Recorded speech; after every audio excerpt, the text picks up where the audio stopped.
And on a Saturday night at Death Valley, we are underway. No return for Barry on Brown. You heard Brian Kelly talk about it. Said the same thing to me pregame. He wants to see Garrett Nussmeier cut it loose. And Nussmeier goes under center. That's a rarity. And pressure up front. Dylan Stewart immediately with a tackle for loss. That's -4 yards on the first play. As a weapon, I expect to see a lot more of that tonight. And Sellers under center. Movement on the left side. The ball came out. And LSU says they have it. Patrick Payton with the fumble recovery on the first play. Sellers under center. Not many. A handful. You got first play in Death Valley with the crowd, and it's just a mental mistake. His hands split a little bit. That ball hit from South Carolina. And Juwan Johnson takes the snap and takes it straight ahead to pick up 6. Punch through to put LSU on the board. Russell face-on the well-traveled running back. That was a wide snap, and face-on thrown down for a loss of 6. Harold Perkins Jr. creating havoc for LSU. They're going to run left with Sellers. He finds the edge, but still, this will set up 3rd and about 8. From Blake Baker, let's see if they bring pressure or drop off. There's Perkins. He's going to drop off. Here comes Whit Weeks. They set up a screen. Faison weaves his way through LSU and takes it up to the 40 on a pickup of 13. Pressure. They're actually going to drop Perkins and bring Weeks right here. So it feels like blitz to the offensive line, but only 4 guys are coming. Actually, they bring Delane late. I didn't even see that on a corner blitz, so it was a blitz from Blake Baker there. A very dangerous Harold Perkins Jr. from a pressure standpoint tonight.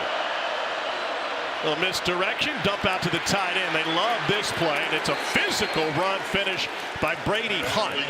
Easy way to get some positive yards and an easy throw for your quarterback. Another blitz by LSU. This is Vendravius Jacobs, who has switched to number 4 this week and still keeps up his consistent production. That's a gain of 17. 47-yard attempt, never had it, never will. Started right and stayed there. Nussmeier looking for a screen. Instead, it's his tight end, Bauer Sharp, who lowers his shoulder and is able to pick up the first down. What do you want to see from Garrett Nussmeier tonight? Caden Durham is the back here. They loaded up, needing less than a yard. He gets stoned at the line of scrimmage. I don't think he got it. You go through the chutes every day to work on firing out. But that's a metal chute, by the way. It's metal bars, yeah. Clangs loudly. Here's Kyle Parker again. They leaned on him in the Ole Miss game. Had 4 catches. He met with the media this week. Or just at the right time. That time looked good. Nussmeier backing up. Gets hit as he throws. And finds his tight end, Trinez Green. A one-time LSU basketball player picks up a Tiger first down. Now he flips the gun. And Johnson gets bobbled up, and the ball came loose. See if LSU recovered it. And South Carolina comes rushing out with the football. There is no signal from the officiator. Johnson trying to reach out right at the goal line.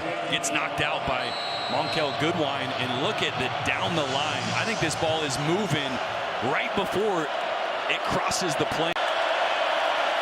And with misdirection, he hands it off, and it busts for a big one for Matt Fuller. And Fuller is off to the races. They call him a bowling ball. That is a strike and a dive. 72 yards into the underbelly of that LSU offense.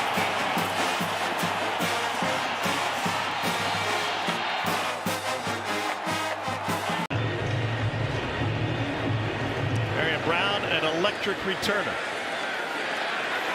Here from the 6, it's Cooler. That allowed Brian Kelly to impart a very conservative offensive game plan. Pressure from the edge, Pyburn picked up, and they run it straight ahead, and a punishing run by Faison, who continues to take it for a first down. A pick up a 10.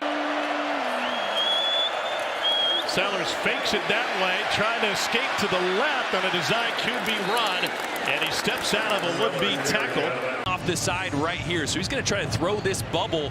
Problem is, I think that's A.J. Halsey who triggers really quickly, read that the whole way, so smart decision by Lenore Sellers to not throw that. Would have been a big negative play, maybe an interception. Face on again. Very patient behind the line of scrimmage, and he finds a gap to pick up 8.5. Great patience. They go trips to the right again. Sellers trying to keep it. Gets away from Pyburn one more time. There's a flag late. Operation good. And that one is good. Say hello. They get some recruits in town tonight. Down the sideline. There's Trey'Nez Green again. And that is a mismatch on a 6'1" DQ Smith. It's a pickup of 19. Stewart. Nussmeier quickly to the slant, and a break free on the catch and run by Kyle Parker, and he takes it to the house for 43 yards.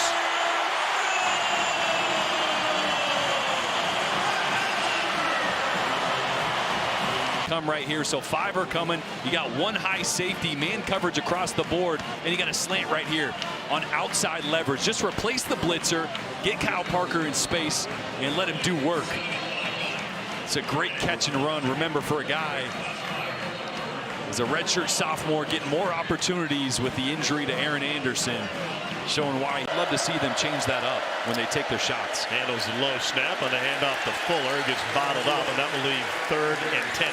What is the landmark on a throw like that if he releases to the outside? Are you throwing both the punter's perspective and the center as Nussmeier's trying to escape the end zone and just barely gets out of there before getting shoved out of bounds? Is it holds the velvet rope? I don't know what you're talking about. Oh, that thing. Yeah.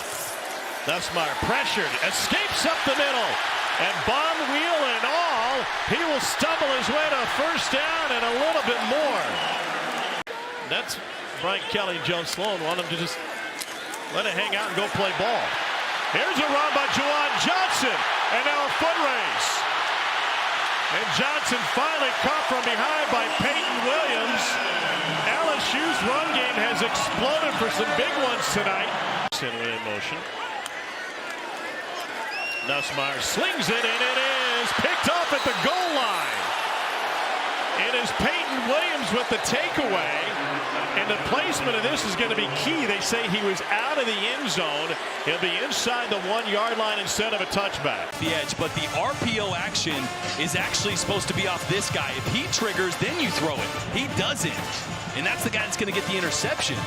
That RPO should be triggered off the 3rd level. You're running to the right. Oh, you see he caught that, yeah, just out, just in the field of play. Looks like that was a little bit of a selfish decision by Nuss there, trying to squeeze a touchdown in when you could just hand it off. That guy moved actually out of the way of the runner's path. And they fumbled the exchange to start the game. Sellers rolls right, goes back across the grain, and that's a 1st down catch. Hunt got leveled by Nick Hart. Here he is again off the right side. Face-on is a well-traveled run. Sellers lets it rip, and he finds Nick Harbor. And Harbor takes it down to the 37. Goal range. Sellers looking for Harbor. He's covered and escapes the pocket. Steps for another would-be tackler. Outraces another. And he picks up a 1st down on a busted play. Navigates. I mean, how many times tonight have we seen him get contacted in the pocket and somehow skirts out, breaks a tackle, and turns a negative into a positive? They bring the house. Sellers can't escape. With Weeks.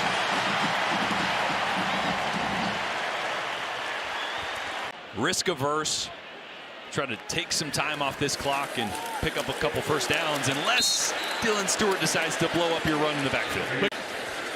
3 and out. Bakari Swain back to return for Carolina and take it off a hop. And he's got a seam. Bakari Swain down the sideline, and South Carolina's going to be in fantastic field position. Faison. All right, close, right? You run the football hoping you can pick up that 5 or 6 yards. You're close. Was it 4th and 4?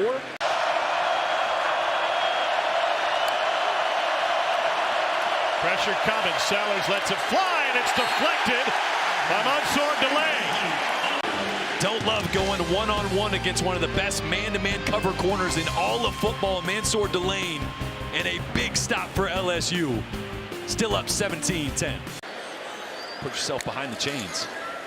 Green in motion. They run it off right tackle. Here's Caden Durham. And Durham got blasted after picking up the first down by Peyton Williams. A little bit of both. You want to get those plays in quicker when they have multiple options for Garrett Nussmeier. Gets rid of this one cleanly, and a turn back to the inside for a first down. But that is Barryon Brown. But on the other hand, it goes. Low snap. Steps up, fires to the end zone. Traded is Green with the catch down at the line.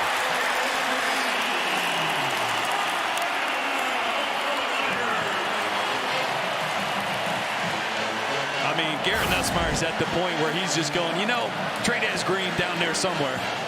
I'm just going to put it up in his vicinity. Look at the athleticism. I mean, that is a really tough catch. The coverage is really, really good from DQ. Going to Tradez Green. Caden Durham is the running back. They're going to go QB sneak under center, and Nussmeier stops short. Jalen Kilgore came crashing in. The first of the half. Oh, that ball was definitely out. That is got lucky just to fall on yeah. top of it. What do you think about the QB sneak under center for a guy who's got a bad week? I was just going to say, like, normally I like the call. I don't think enough teams do it on the 1 yard line. But when you got a bum ankle that you're trying to push off of, you've been beat up all. Sharp and Pyburn in the backfield, leading away for Durham. Got tripped up and taken down. That'll be a loss of 2. Shane Beamer immediately calls a timeout. And the snap was bumbled by Nussmeier. Sharp, and watch the impact Timeout, here. South Blew Carolina. him up. The second of the half. 30-second timeout. Please reset the game clock to 1 minute, 50 seconds. 1-5-0. That is a heck of a play. A little trouble with the snap, but watch Dylan Stewart. I mean, that made the play, right? Caden Durham had to bounce outside, nowhere to go. Thank you. Ramos. They load up that right side. And he drills it. So 2-score lead for LSU. 42, they got to score quick and try to get an onside kick to get back in this game.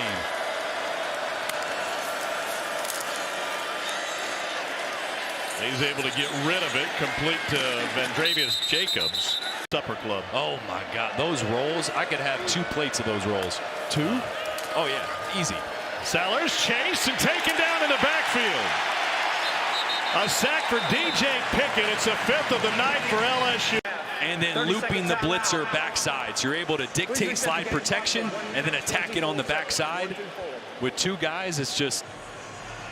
Give Jack Pyburn a lot of credit there. He's lined up outside the left tackle, Jordan, and as you mentioned, they slide to the right.